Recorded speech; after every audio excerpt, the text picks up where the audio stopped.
Hi, I'm Danielle The Clay Lady. Welcome to my studio on the Clay Ladies campus in Nashville, Tennessee. Today's lesson is going to be Glazing 101. Glaze is basically 5 different components. You have silica, which is the glassy part of the glaze. You have clay that makes it want to stick to a clay pot. You have a flux that makes those things like each other and hold together.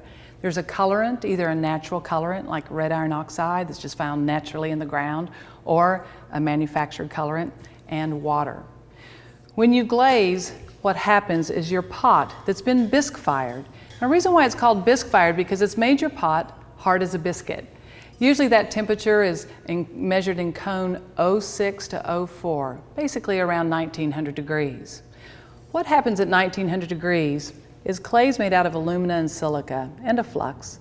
And when it goes to that low temperature, the silica melts just enough to make the pot hard and make the particles stick together. But if you looked at a bisque pot on a microscopic level, it would look like a dry sponge. So when you dip a pot into glaze, the water soaks into the pot and the glaze forms a crust on the outside.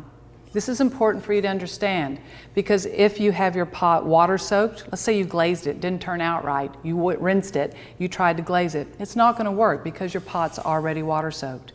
If you double dip your glaze, dip it in one color, then dip it in another, the second coating is not going to dry as quickly because again, your pot is already water soaked. For the same reason, this is why a pot that's already been glazed cannot be reglazed because there's nowhere for the water to go. It just runs off, pulling the glaze off with it.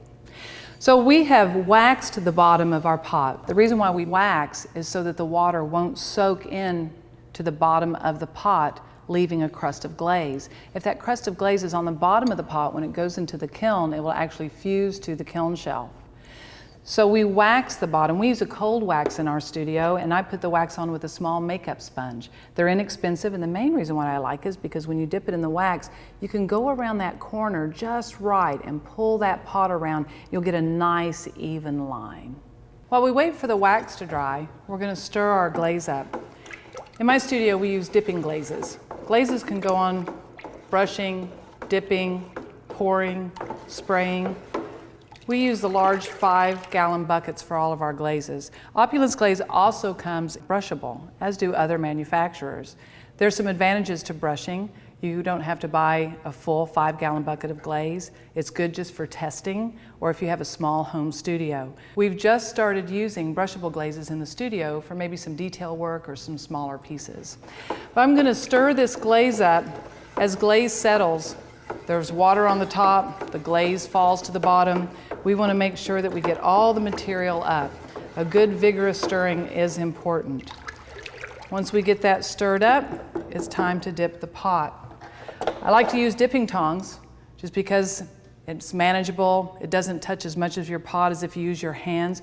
You can put your fingers on the wax part and your finger on the lip of the bowl, but most of my students use dipping tongs. We want to make sure that we get a good grip, but we of course don't want to push too hard. We don't want to pop through the pot. When you go into the glaze, I call it a 1, 2, 3 dive. 1, 2 in, 3 out.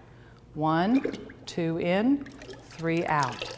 Hold it upside down. It's good to have a sponge in hand so that you can get that extra glaze off the waxed part. We want to wait for it to dry. You can see how the water's soaking into the pot, leaving a crust of glaze on the outside. After it has a chance to dry, I could dip it in another color. I could keep it on the same dipping tongs and go to a different color. Or on this one, I think I might just want to do the rim. Now, wherever there's a drip, we can smear that down. Where the dipping tongs were, I'm going to use my fingernail and smooth that out just a little bit. We want to make sure that the glaze is all one level. I'm going to move over here to a white glaze to put a white rim on this pot. I'm going to stir this up.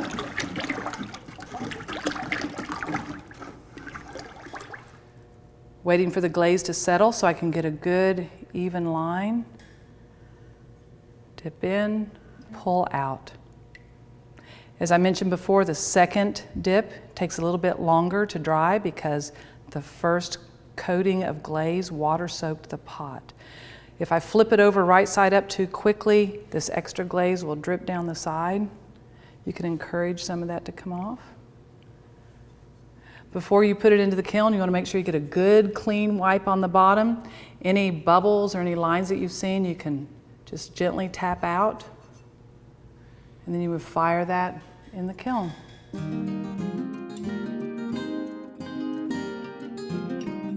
So if your piece is too awkward to use dipping tongs, the protocol is to glaze the inside,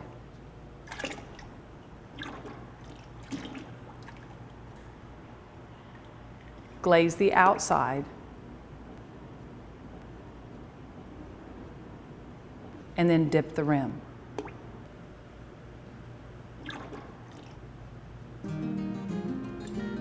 Glazing this way is extremely helpful if your glaze bucket's running low or if your piece is almost larger than the bucket.